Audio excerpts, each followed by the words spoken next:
verses. My glasses.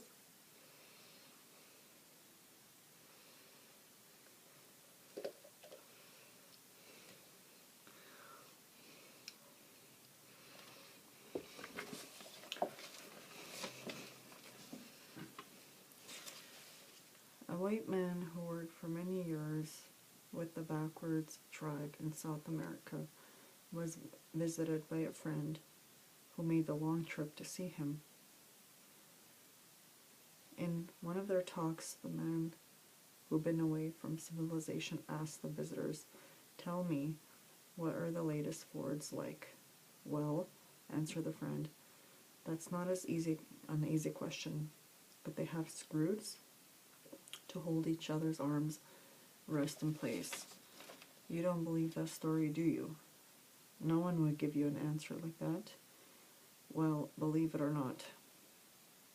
What are we going to tell is something that really happened. A new family moved into the neighborhood. They didn't go to the church and knew a little about churches. 2 Christians, Reformed men, went to invite them to their church. "What does your church believe?" asked the new neighbor as well. "That's not as easy as they say," said the man. But if you go to church twice on Sunday, don't dance and play cards, or belong to a lodge, you can join." Unfortunately, that is a true story. But before you criticize how these men answered, make sure that you give a better answer to yourself. Do you know what the heart of the church belief? Do you know where, beside in the Bible, you can read about this? One place where you can read about a church belief is at the Falser Hymenal. Falser Hymenal, we use the church on Sunday. Falser Hymenal has more songs in it. In the back of this hymenal, you can find the creeds of our church. The words creeds come from the Latin word credo, which means I believe. A creed says what does a church believe? A creed of 2 churches are based on the Bible, and they say in the shorter ways what the Bible teaches. Sometimes creeds were written because heresies were being taught in the church. In our Falser Hymenal, you will find 6 creeds of the Christian Reformed Church, 3 long ones and 3 short ones. The long ones, which come first, were written in the time of the Reformation in the 17th century. They tell us that the Bible teaches us about Reformed churches, and many lands believe it. The 3 short creeds are very old, coming to our ecumenical creeds, meaning that they are the universe and the world wide, because most of the churches are the very beginning of the Christian era have accepted them. Let's start the ecumenical creeds. The Apostles' Creeds. The Apostle Creeds is one who hears the recruit aloud each Sunday. It's the possible oldest creed there is, even though the apostles themselves did not write it. But it tells us that they taught us. It's the earliest from form data back of the 2nd century, which is performed from probably goes back to the 15th century. We study the creeds of the parts of the Heidelberg Catechism, one of the 3 longest creeds.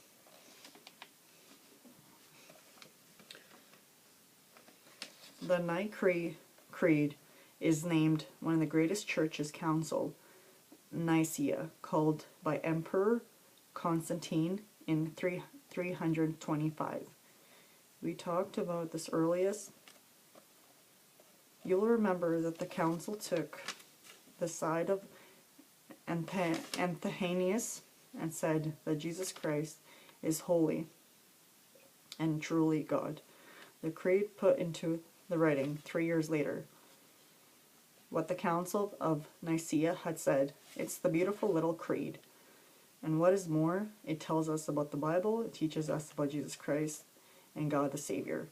There's no more other teachings from the Bible more important for us than this. That Jesus is God and our Savior from sin.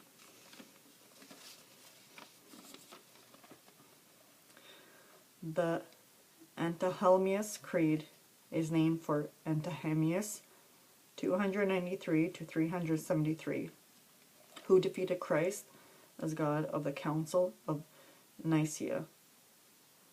Altahanius continued to teach and write about the Trinity for 20 years.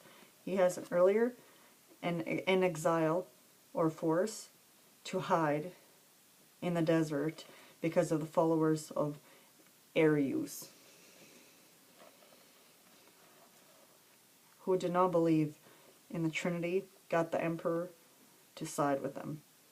The Anthenius Creed states, the doctrine of the Trinity, verses 3 to 28, and the doctrine of Christ, verses 29 to 44, more fully than the other ecumenical creeds. This creed was not written in final form until about the year 1800.